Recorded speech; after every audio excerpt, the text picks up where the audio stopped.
Hey guys, I want to welcome you back to another episode on J of All Trades. Today I'm in a boiler room and I've got a bad pump right here. This is a circulating pump that's on a zone for the basement, and this thing has not been moving any water at all. And here you'll notice that there's two other pumps right next to it, and those serve two other zones, one on the first floor and then one on the second floor. Now these type of circulating pumps are called ECM pumps, which are very high efficiency pumps, and they usually do very well. But every now and again you might have one that goes bad and you'll have to replace the whole thing, because servicing them sometimes isn't worth it, and it's just easier to just change the entire pump. Now ECM stands for electrically commutated motor or permanent magnet motors. They're very reliable, they're very quiet. All the moving parts are immersed directly in the system water, so that actually cools the pump and lubricates the pump as well. Now there is one other part of this zone that could potentially stop water flow, and that is the flow check valve, which is located right up here.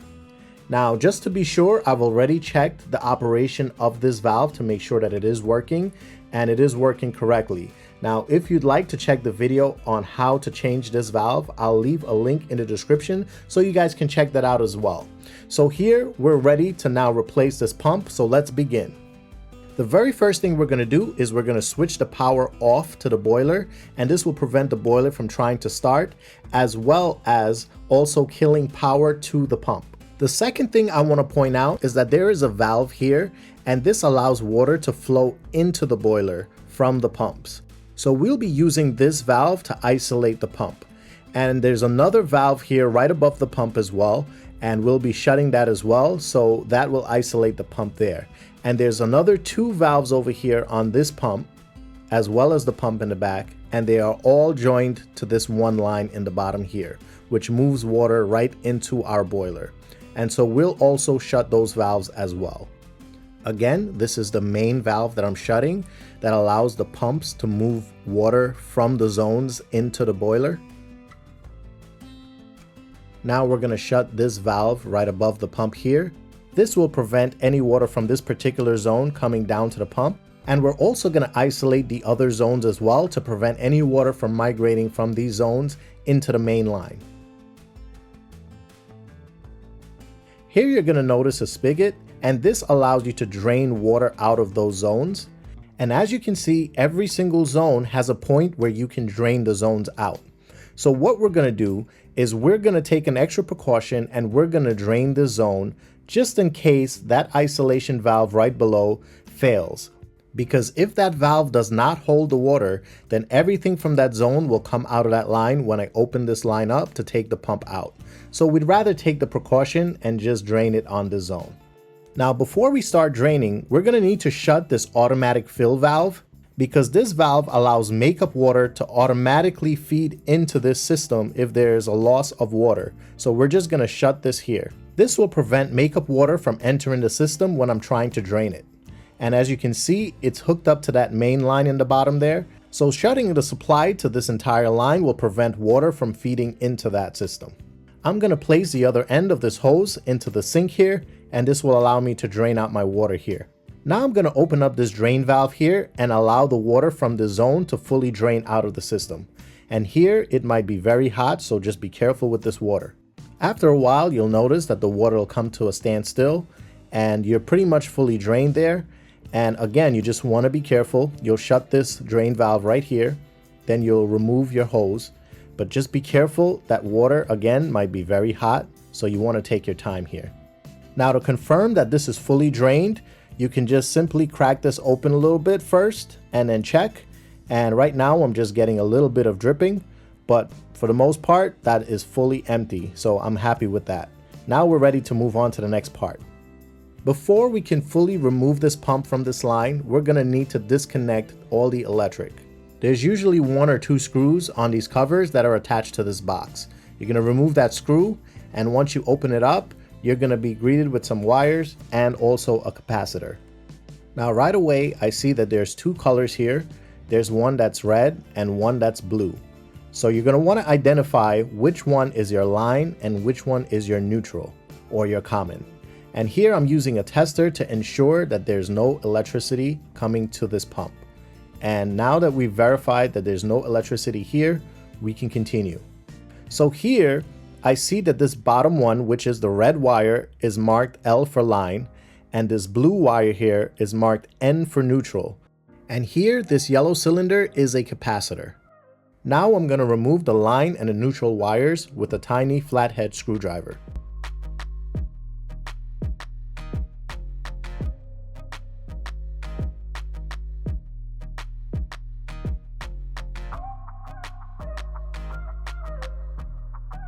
Next, we need to remove this screw connector here so we can take the electric off of this box. You can use a screwdriver to just push this open, and the best type of screwdriver to use here is a flathead screwdriver. It's a lot easier to catch onto these little spindles here.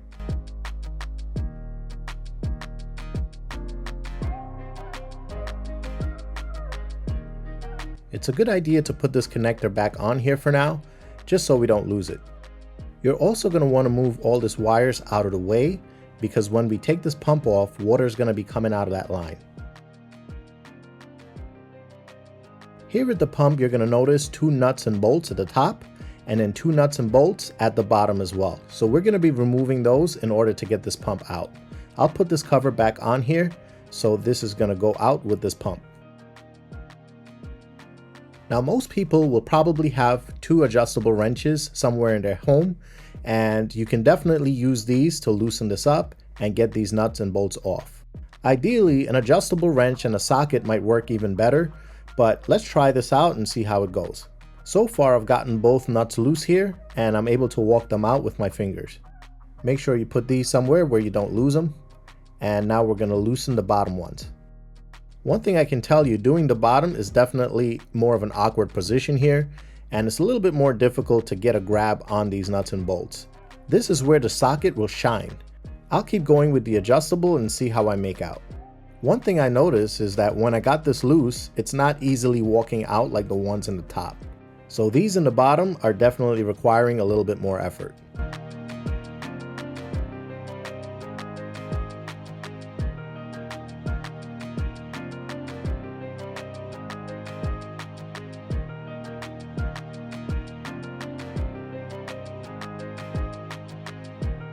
This one in the back here is a little bit more of a tighter spot, and you could get away with using smaller adjustable wrenches here. However, you are going to lose quite a bit of leverage with smaller wrenches. The bigger wrenches will definitely give you a little bit more force to open up these nuts and bolts.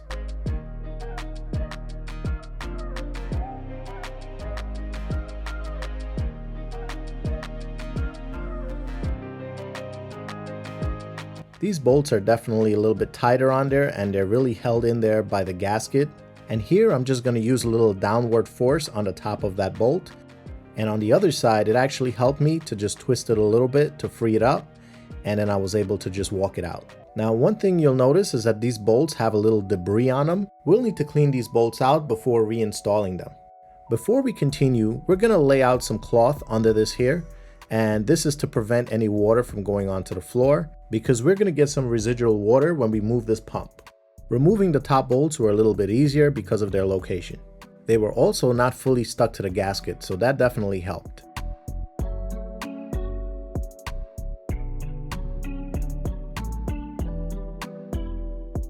Now, one thing to point out here is that once I remove this last bolt, this entire line can shift and move, so you want to be very careful. Keep one hand on the top section of piping while moving the pump with the other hand. Now, right now, it's a little bit tight, and so I'm going to keep shifting my hand back and forth until the pump comes loose. Here I'm going to rest the section of pipe on the pump again and twist the pump while keeping that line stabilized. And now I'm able to move the pump out of the way.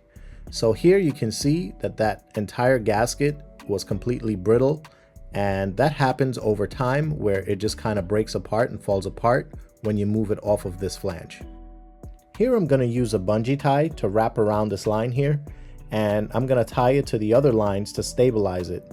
And this will prevent it from dropping down and potentially causing a bigger problem like a leak up on the top. Now you can take a scraper and remove all of the old brittle gasket off of the flange. Just be careful not to drop any big pieces into the line. And here you can see I'm pushing it away from the line so it doesn't fall in.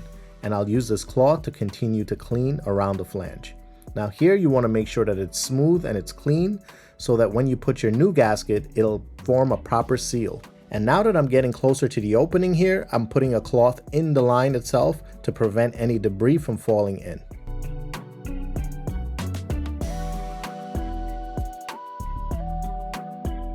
Now I'm just taking my fingers and rubbing it along the top of the flange here just to make sure it's nice, smooth, and clean of any debris. Now we're going to do the same to the other flange, and again you want to put a piece of cloth in the one in the bottom to prevent any debris from falling from the top into that line. Once you've gotten everything cleaned out here, you can start prepping the new pump. And this pump here is by Taco, and I'll include a link in the description so you can check it out if you'd like. And here is what you'll get in the box. You'll have the entire pump assembly here, and here on the side you'll notice an arrow, and that indicates the direction in which the water will be flowing. And according to the manufacturer, this pump must be mounted horizontally. Here is the box where all the electric will be connected. And in the box as well, you're going to find 2 O-ring gaskets, and you're going to actually void the warranty if you use those flat rubber gaskets. So you want to make sure you don't use that. Use these that are provided with the pump. As you can see, they fit perfectly around that center ring there, so that makes it a little bit easier to stay in place. Before we begin installing the pump, I'm going to wash out all the debris that's on these bolts here. You can also use a wire brush if you're having a hard time getting any debris off, but in my case, just washing it worked out just fine. To begin the installation, we're going to take this O-ring here, and we're going to put the O-ring gasket right on the top and the bottom of the pump. You'll also notice that I'm using my finger to hold the bottom gasket to the bottom of the pump.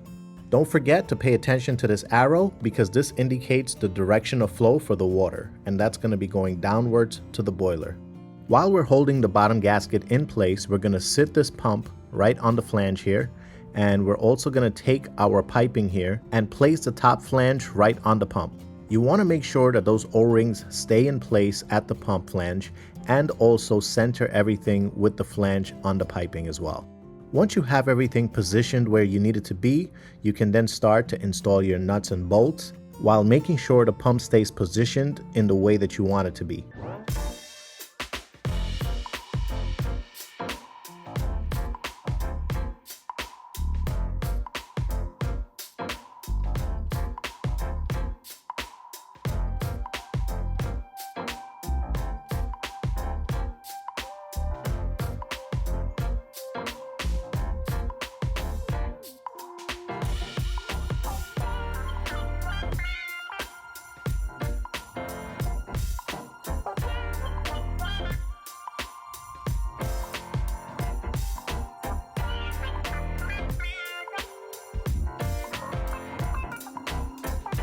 It's going to be a bit tougher to keep the pump in position while using 2 adjustable wrenches, so I strongly advise that you use an adjustable wrench with a socket instead.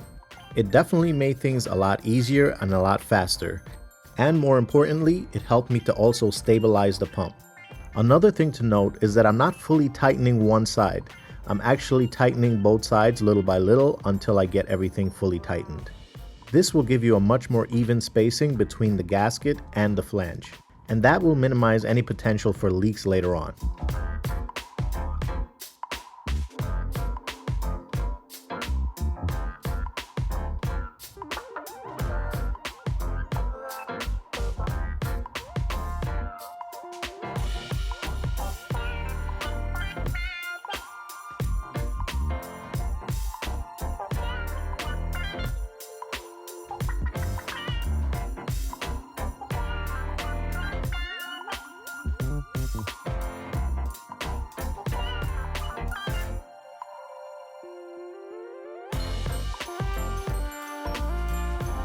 Now we're ready to run some wires to this pump.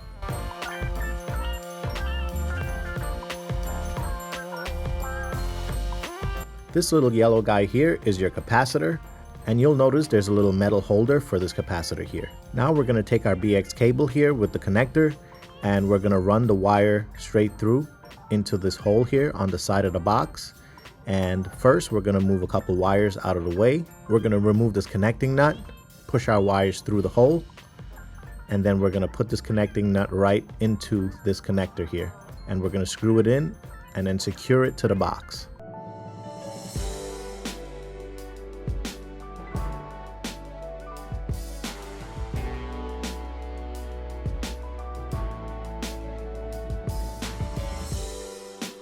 Now here we have two sets of wires, and the one that is blue that is coming from my BX cable is gonna go to the neutral wire, which is the white wire. And we're gonna wire nut that together on the pump. We're also gonna take this red wire that's coming from my BX cable, which is the line, and I'll wire nut it with the yellow wire.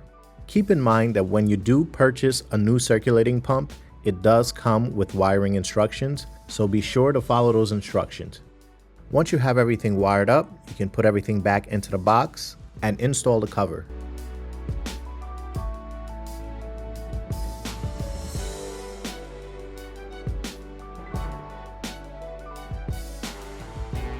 Now we're going to use the same drain line here, and we're going to connect our hose, and we're going to start filling up this system back with water, and that'll help us to also force the air out of these lines. So first, we're gonna open up this drain line here. Then we're gonna open up this valve that feeds our makeup water through the automatic fill valve here. And so once we start opening that up, you're gonna hear water rushing right into the system. Then we're gonna open up all the other valves here, and we're gonna allow this water to circulate throughout the entire system. And this will help us to bleed all the air out of these lines. You're going to allow water to go all the way through the system and out the drain until you get a nice steady flow of water. At first you'll get air pockets, but then you'll get a nice steady stream like this here. While you're bleeding the air, also pay attention to these flanges here and take a look to see if you notice any water leaking. Because if any water is leaking here, then you'll have to make some adjustments, tighten it, or maybe even reposition the pump. And right now, I'm not noticing any water leaking here, so that's a very good sign. And I'm checking all along these creases here to make sure that there's a nice, proper, tight seal. And since all is good and I don't have any leaks, I can now proceed to open up all the other valves on the two other pumps to allow water to circulate as well.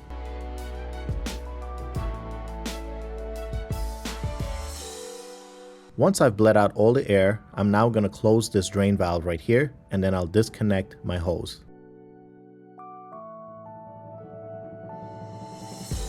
Now I'm going to turn the boiler on and allow it to heat up this water to 180 degrees. Keep in mind that it'll take a few minutes for this boiler to start heating up this water because the water is cold. Once the boiler fully heats up the water, we'll be able to test this pump out and make sure it's circulating throughout our baseboards. And in order for the pump to turn on, we'll turn the thermostat up so it can call for heating, and this will allow the pump to kick on. Our water temperature has reached 180 degrees. We turned the thermostat up and the pump is running. And here on the return side of the pump, I can feel there's blazing hot water coming through from the baseboards. The baseboards are also kicking out some really good heat, and we don't have to worry about freezing this winter anymore. I want to thank you guys for joining me today. If you found this video to be valuable, please remember to like and subscribe to my channel so you can continue to get more videos like this one. And I'll see you guys on the next one.